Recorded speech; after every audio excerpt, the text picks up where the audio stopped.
শ্রীপুরে জোরপূর্বক জমি দখল করে রাস্তা নির্মাণের অভিযোগ। গাজীপুরের শ্রীপুর প্রতিনিধির ভিডিও চিত্রে বিস্তারিত। গাজীপুরের শ্রীপুর উপজেলার উজিলাব গ্রামে জোরপূর্বক ব্যক্তি মালিকানাধীন জমি দখল করে রাস্তা নির্মাণের অভিযোগ উঠেছে। অভিযোগকারীর দাবি, চাচাতো ও জ্যাঠাতো ভাইয়েরা মিলে তার খাস খারিজকৃত জমির উপর দিয়ে রাস্তা তৈরি করেছেন।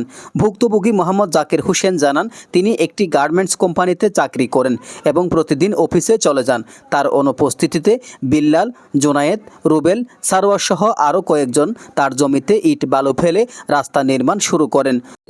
মুশারফ, রুবেল, তার যে জামাই ইসমাইল, তা করে বলছি রাস্তা দেন যেত না।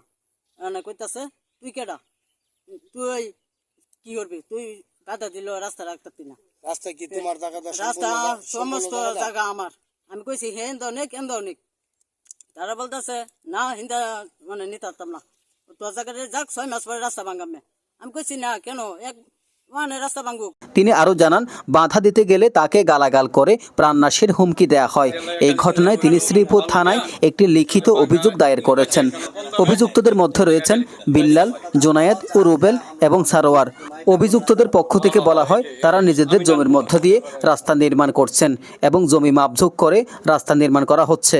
এ বিষয়ে শ্রীপুর থানার অফিসার ইনচার্জ আব্দুল বারিক বলেন, আমরা অভিযোগ পেয়েছি, তদন্ত সাপেক্ষে আইনানুগ ব্যবস্থা গ্রহণ করা হবে। এজেন নিজামুদ্দিন, ডেস্ক রিপোর্ট।